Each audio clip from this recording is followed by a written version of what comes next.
Hi! అందరికీ నమస్తే. ఈరోజు 'బ్రహ్మముడి' సీరియల్‌లో ఏం జరిగిందో తెలుసుకునే ముందు ప్లీజ్ సబ్స్క్రైబ్ మై ఛానల్.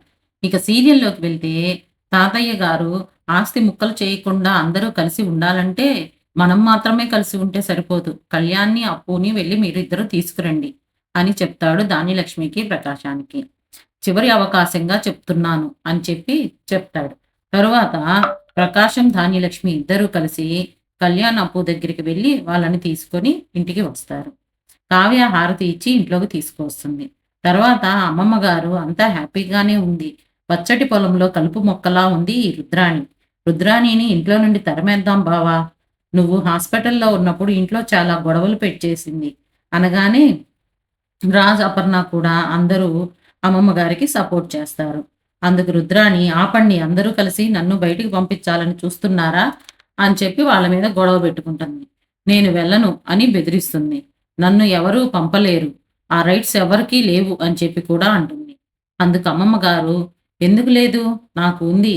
ఇది మా కష్టార్జితం అని చెప్పి అంటుంది. అందుకు రుద్రాణి, సరే అయితే నాకు వాటా ఇవ్వండి, నేను వెళ్ళిపోతాను నా కొడుకుని తీసుకొని అని చెప్పి కూడా అంటుంది. ఆ మాట అనగానే తాతయ్య గారు, ఉమ్మడి కుటుంబం నుండి బయటికి పంపిస్తాము అంటే వెంటనే ఆస్తి ఇస్తే వెళ్తాను అన్నావు. మీ అమ్మ మంచి నిర్ణయమే తీసుకుంది అని చెప్పి అంటాడు.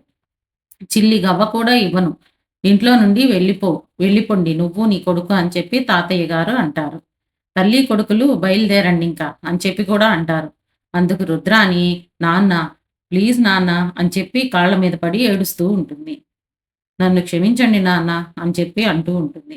అంతటితోటి ఈరోజు ఎపిసోడ్ అయిపోతుంది. రేపటి ఎపిసోడ్‌లో కళ్యాణ్‌కి సినిమాలో పాటలు పాడే అవకాశం వస్తుంది. ఆ ఛాన్స్ వచ్చినందుకు ఫ్యామిలీ అంతా ఎంతో ఆనందంగా, సంతోషంగా కేక్ కట్ చేసుకుంటూ ఉంటారు.